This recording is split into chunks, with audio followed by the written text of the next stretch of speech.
Hello friends, welcome back to my channel. ये इस ड्रामे की हिंदी एक्सप्लेनेशन का पार्ट 2 है। तो चलिए वीडियो को स्टार्ट करते हैं। मुंबई का असिस्टेंट उसे पट्टी बांध रहा होता है। मुंबई बोलता है, वो लैन की बच्ची मुझे धमकी दे रही थी। मैं भी देखता हूँ कौन सी ट्रिक इस्तेमाल करती है मुझसे डिवोर्स पेपर साइन करवाने के लिए। असिस्टेंट बोलता है, बॉस मुझे पता चल गया है आपकी वाइफ यैन के होटल में रह रही है। मूबिन तो शॉक हो जाता है, वो उसके होटल में कैसे रह सकती है। असिस्टेंट बोलता है, बॉस आप इतना गुस्सा क्यों हो रहे हो, कहीं आप जेलस तो नहीं हो रहे। मुंबई बोलता है, क्या बात कर रहे हो, मैं क्यों जेलस होऊंगा। लेकिन रात को उसे इसी वजह से नींद नहीं आती क्योंकि उसे लग रहा था लैन और यैन साथ में होंगे। मुंबई सोचता है, मैं उन दोनों को साथ नहीं होने दूंगा। दूसरी तरफ लैन ड्रिंक कर रही होती है और यैन को बताती है, तुम्हें पता है मेरे डैड कितनी ज्यादा गुस्से में दिख रहे थे। यैन उसे ड्रिंक करने से रोकता है, तुमने ऑलरेडी बहुत ज्यादा पी ली है, और उसके रूम में छोड़ने उसे ले जा रहा होता है। लेकिन तभी वहाँ पर मुंबई आ जाता है। मेरी वाइफ पर से अपना हाथ हटाओ, और उसे लैन को अपने पास ले लेता है। यैन बोलता है, वो तुमसे डिवोर्स ले रही है, इसलिए तुम्हारे पास कोई हक नहीं है उसे अपने साथ ऐसे ले जाने का। मुंबई बोलता, पर मैंने अभी डिवोर्स पेपर साइन नहीं किए, मतलब ये मेरी लीगल वाइफ है। तुम्हारे लिए अच्छा रहेगा तुम मियाँ बीबी के बीच में ना आओ, वरना मैं पुलिस को कॉल कर कंप्लेन कर दूंगा। ये बोलकर वो लैन को लेकर चला जाता है। रास्ते में लैन उस पर वोमिट कर देती है। मुंबई को तो बहुत ज्यादा गुस्सा आ रहा होता है। नेक्स्ट मॉर्निंग जब लैन की आंखें खुलती है तो वो देखती है वो मुंबई के साथ सो रही है, और अपने कपड़े चेंज देखकर मुंबई को एक चाटा लगा देती है और फिर उसे बेड से भी धक्का मार देती है। मुंबई बोलता है, ये तुम क्या कर रही हो। लैन बोलती है, तुम तो बड़े गंदे निकले, तुम्हारी हिम्मत कैसे हो गई मेरे कपड़े चेंज करने की। मुंबई उसके पास आकर बोलता है, क्या तुम भूल गई कल रात क्या हुआ था।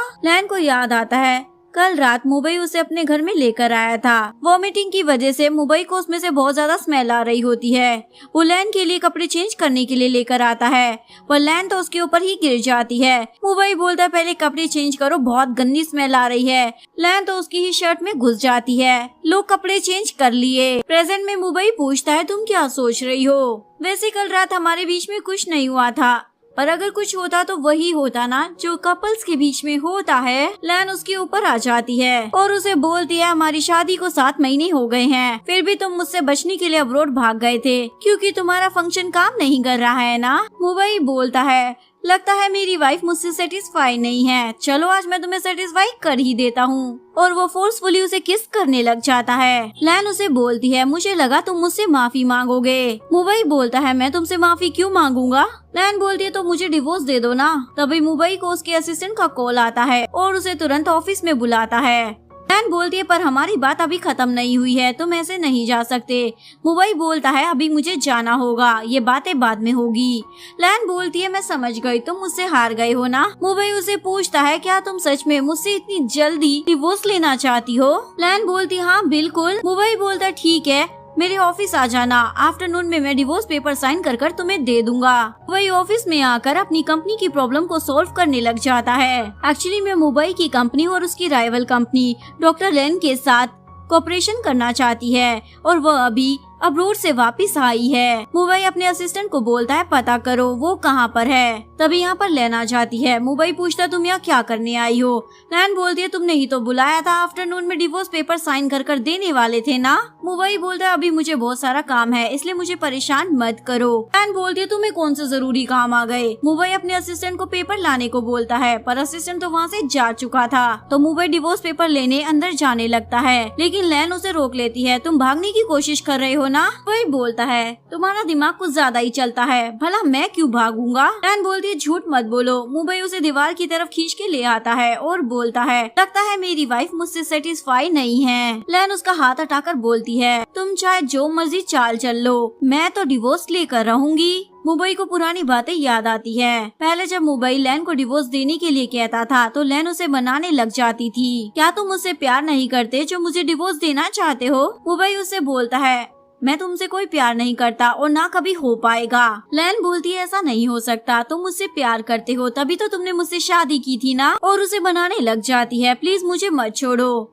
पर मुंबई उसे दूर हटा देता है। चाहे तुम जो मर्जी ट्रिक लगा लो, अब मैं तुम्हारी बातों में नहीं फंसने वाला। प्रेजेंट में लैन अपने अंकल से मिलने हॉस्पिटल में आ जाती है क्योंकि उनकी तबीयत बहुत ज्यादा खराब होती है। वो अभी भी होश में नहीं आते।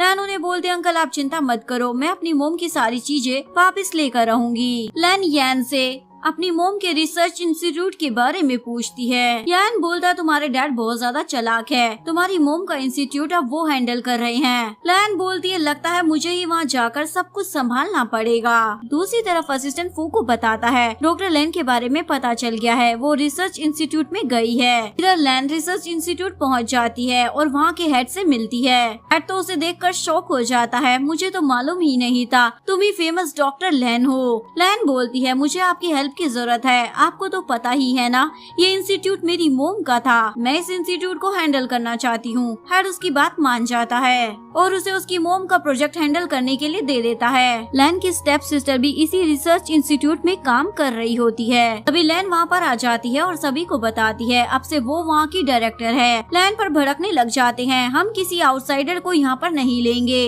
तुम यहाँ पर सिफारिश लगा कर आई हो जबकि हम लोग यहाँ पर मेहनत कर कर पहुँचे हैं, बताओ तुम्हें कुछ आता जाता भी है या नहीं। लैन बोलती, ठीक है मैं तुम लोगों को कर कर दिखाती हूँ मुझे क्या आता है। तभी हमें दिखाया जाता है इधर रिसर्च इंस्टीट्यूट के बाहर मुंबई और उसका बिजनेस राइवल सुजिन भी पहुंच गए थे। इन दोनों को ही अपनी कंपनी के लिए डॉक्टर लैन से कॉपरेशन करना था। ये दोनों तो एक दूसरे से अंदर जाने का कंपटीशन कर रहे होते हैं, इसलिए फटाफट अंदर जाने लगते हैं। इवन दोनों के बीच आर्ग्यूमेंट भी हो जाता है कि डॉक्टर लैन के साथ कॉपरेशन तो मैं ही करूँगा। लैन सभी को अपना एक्सपेरिमेंट कर कर दिखा रही होती है। तभी ये दोनों अंदर झांकने लग जाते हैं। सुजिन बोलता, अरे ये तो तुम्हारी वाइफ है ना, तुम्हारी वाइफ को ये सब भी आता है क्या?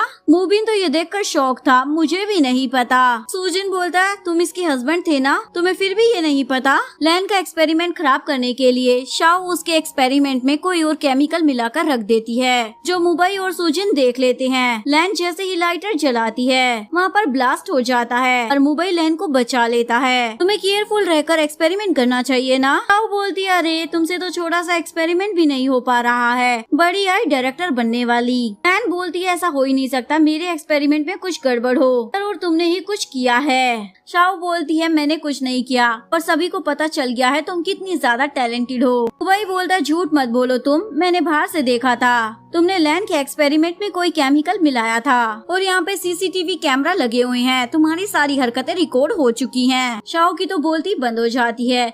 मुंबई अपने आप को आईने में देखकर बोलता है, देखो मेरा हेयर स्टाइल खराब हो गया तुम्हें बचाने के चक्कर में। लैन बोलती है, तो मैंने कहा था तुम्हें कि मुझे आकर बचाओ। मुंबई बोलता है, ये तुम्हारा कौन सा तरीका है मुझसे बात करने का? तभी सुजिन वहाँ आ जाता है और उसे बोलता है, डॉक्टर लैन मैं आपके साथ कॉपरेशन करने यहाँ आया हूँ। ये सुनकर मुंबई तो शॉक में चला जाता है कि लैन ही वही डॉक्टर लैन है जिसके साथ वो अपनी कंपनी के लिए कॉपरेशन करना चाहता था। लैन और सुजिन वॉक करते हुए बात कर रहे होते हैं और मुंबई अपने असिस्टेंट के साथ इन दोनों को ताड़ रहा था और मुंबई अपने असिस्टेंट के साथ इन दोनों का पीछा कर रहा होता है और सोचता है, लैन ने मुझसे ये बात छुपा कर रखी थी कि वही फेमस डॉक्टर लैन है। असिस्टेंट बोलता है, बॉस लगता है हमारे हाथ से ये प्रोजेक्ट चला जाएगा, पक्का ये प्रोजेक्ट तो अब सुजिन को ही मिलेगा। मुंबई बोलता है, तुम चुप हो जाओ, मुझे इनकी बातें सुनने दो। इस बूढ़े के साथ वो क्या बात कर रही है और वो इसके साथ इतना खुश क्यों नजर आ रही है? इसे उस ओल्ड आदमी और मेरे में से ज्यादा अच्छा कौन दिखता है? असिस्टेंट बोलता है, बॉस वो भी अच्छा दिखता है पर आप ज्यादा हैंडसम हो। मुंबई वहाँ से जा ही रहा होता है लेकिन तभी उसका पैर फिसल जाता है और बेचारा नीचे गिर जाता है और उसके चिल्लाने की आवाज से लैन और सुजिन भी उसे देख लेते हैं। मुंबई तो जल्दी से पुशअप करने की एक्टिंग करने लग जाता है और असिस्टेंट भी एक्सरसाइज कर रहा होता है। लैन सुजिन को बोलती है, इन दोनों को छोड़ो, दोनों ही पागल हैं, चलो हम अपनी बात करते हैं। तभी मुंबई लैन को रोकता है और सुजिन को बोलता है, अगर मेरी वाइफ के साथ तुम्हारी बातचीत खत्म हो गई हो तो अब तुम यहाँ से जा सकते हो। लैन बोलती है, ये तुम क्या बके जा रहे हो? सुजिन लैन को बोलता है, एक बार सोच लेना मेरी कंपनी के साथ तुम कोऑपरेशन करना चाहती हो या नहीं। मुंबई बोलता है, तुम्हारी सोचने की हिम्मत भी कैसे हो गई, मेरी वाइफ होकर ये तुम्हारी कंपनी के साथ कोऑपरेशन क्यों करेगी? सुजिन बोलता है, तुम्हें तो अभी तक ये भी नहीं पता था कि डॉक्टर लैन और कोई नहीं तुम्हारी खुद की वाइफ है। उस पर हंसने लग जाता है। मुंबई लैन से पूछता है, तुमने इस बारे में मुझे क्यों नहीं बताया था? लैन बोलती है, मैं तुम्हें ये सब क्यों बताऊंगी,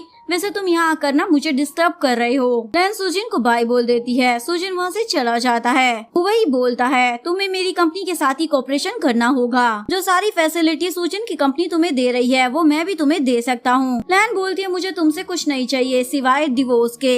तभी यहाँ लिन आ जाती है और मुंबई को बोलती है क्या इत्तेफाक है, हम फिर से मिल गए, चलो ना हम डिनर करने चलते हैं। मुंबई बोलता है प्लीज मुझे काम के बीच में डिस्टर्ब मत किया करो। लैन मुंबई को बोलती है तुम अपनी डेट एंजॉय करो और वहाँ से चली जाती है। मुंबई भी उसके पीछे जाता है उसे मनाने के लिए। लैन येन से मिलने के लिए आती है। येन उसे बताता है एक बैड न्यूज है, तुम्हारे बारे में न्यूज फैल गई है कि तुम ही डॉक्टर लैन हो और ये न्यूज मुंबई की कंपनी ने ही दी होती है। लैन को गुस्सा आ जाता है, मुझे उससे बात करनी पड़ेगी। लैन मुंबई की कंपनी में आ जाती है। लिन भी वहाँ आई होती है। लिन उसे बोलती है तुम यहाँ पर क्यों आई हो, बार बार उसके पीछे क्यों पड़ी रहती हो जब वो तुम्हें भाव नहीं दे रहा है तो। लैन बोलती है मेरे पास फालतू समय नहीं है और उसे दूर हटा देती है। तभी लिन नीचे गिर जाती है। तभी मुंबई वहाँ आ जाता है। लिन एक्टिंग करने लग जाती है। मुझे पता है लैन तुमने मुझे जानकर नहीं गिराया है, इस मुंबई तुम इस पर गुस्सा मत करना। लेकिन मुंबई तो लिन को ही बोल देता है वहाँ से दफा होने को। लिन तो मुंह बनाकर वहाँ से चली जाती है। भाई लैन को लेकर अपने केबिन में आ जाता है। बताओ तुम मुझसे क्या बात करने आई हो। लैन उसे वही न्यूज दिखाती है। एक तरफ तुम मुझसे डिवोर्स मांग रहे हो, दूसरी तरफ तुमने मेरी न्यूज वायरल कर दी, तुम तो बड़े ही अच्छे हो। मुंबई बोलता है तुम ये कैसे कह सकती हो ये मैंने किया है। लैन बोलती है कल ही तुम्हें पता चला मैं डॉक्टर लैन हूँ और आज सबको पता चल गया तो तुम्हारे अलावा और कौन बता सकता है। मुंबई बोलता है मैं ऐसी घटिया ट्रिक कभी नहीं खेलता, मुझे टाइम दो, मैं सच पता कर तुम्हें बता दूंगा। लैन बोलती है ओके। अभी यहाँ पर असिस्टेंट आ जाता है और बोलता है बॉस आपको जल्दी से मीटिंग के लिए चलना होगा। लैन उसे बोलती है 3 दिन में मुझे डिवोर्स पेपर साइन कर दे देना। ये बोलकर लैन वहाँ से चली जाती है। मुंबई अपनी कंपनी के शेयर होल्डर से मिलने आता है क्योंकि उसे पता चल गया था वो न्यूज इन्होंने ही लीक की थी। मुंबई उन लोगों को डांटने लग जाता है। शेयर होल्डर बोलता है फेमस डॉक्टर लैन तुम्हारी वाइफ थी, तुमने इस बारे में हमें क्यों नहीं बताया, क्या तुम्हें नहीं पता उसके साथ कोऑपरेशन करना हमारी कंपनी के लिए कितना ज्यादा जरूरी है। मोबाइल इन लोगों को वार्न करता है दोबारा ऐसी हरकत मत करना, मेरी परमिशन के बिना आप लोग कुछ भी नहीं कर सकते हो। दूसरी तरफ सुजिन अपने छोटे भाई येन से मिलने आता है। सुजिन उसे बोलता है मुझे पता है तुम लैन के बहुत ही अच्छे फ्रेंड हो और वही फेमस डॉक्टर लैन है, के साथ कोऑपरेशन करना हमारी कंपनी के लिए बहुत ही जरूरी है, तो प्लीज मेरी इसमें हेल्प करो, तुम उससे बात करो और हमारी कंपनी के लिए मना लो। पर येन मना कर देता है भाई मैं आपकी कोई हेल्प नहीं करने वाला, मेरी फ्रेंड है, मैं अपनी फ्रेंड को ऐसे बेच नहीं सकता। ये बोलकर वो जाने लगता है। सुजिन बोलता है मैं तो बस तुम्हें वार्न कर रहा हूँ, अगर लैन ने हमारी कंपनी के साथ कोऑपरेशन नहीं किया तो वो पक्का मुंबई की कंपनी के साथ करेगी और फिर लैन तुम्हारे हाथों से निकल जाएगी। दूसरी तरफ लैन को उसके डैड का कॉल आता है, मुझे अपनी गलती का एहसास हो गया है, ये घर तुम्हारी मोम का था ना, मैं तुम्हें देने के लिए तैयार हूँ, तुम घर आकर चाबी ले लो, हम यहाँ से जा रहे हैं। एक्चुअली में लैन की सौतेली माँ और उसकी बहन शाओ और डैड मिलकर प्लान कर रहे होते हैं। तभी लैन उनके घर आ जाती है और अपने स्टेप मॉम को बोलती है मुझे तो यकीन ही नहीं हो रहा आप इतनी अच्छी हैं जो इतनी आसानी से मुझे ये घर दे रही हैं, और अपने स्टेप मॉम की बेइज्जती करने लग जाती है। शाओ बोलती है तुम मेरी मोम से ऐसे कैसे बोल सकती हो, अभी उनसे माफी मांगो। लैन उसे धक्का मार देती है, तुम इस बीच में मत आओ, तुम्हारे खाने से लेकर रहने तक का सब कुछ मेरा ही है। लैन के डैड बोलते हैं तुम बार बार ये सारी बातें क्यों करती हो, हम यहाँ से जा ही रहे हैं ना, अगर तुम्हारी मोम आज यहाँ पर होती ना तुम्हारी इन हरकतों को देखकर उसे बिल्कुल भी अच्छा नहीं लगता। लैन बोलती है आप मेरी मोम की बात ना ही करे तो अच्छा है, आपने उन्हें धोखा दिया था और आज आपके पास जो कुछ भी है ना वो सब मेरी मोम का दिया हुआ ही है। लैन के डैड गुस्से में उसे चाटा लगाने वाले थे, फिर मुंबई आकर उनका हाथ पकड़ लेता है। आपकी हिम्मत कैसे हो गई मेरी वाइफ पर हाथ उठाने की। अगर आपको वीडियो अच्छी लगी हो तो प्लीज वीडियो को लाइक करें, चैनल को सब्सक्राइब करें, न्यू अपडेट्स के लिए बेल आइकन का बटन प्रेस करें। मिलते हैं नेक्स्ट वीडियो के साथ, तब तक के लिए सारांगे बाय बाय।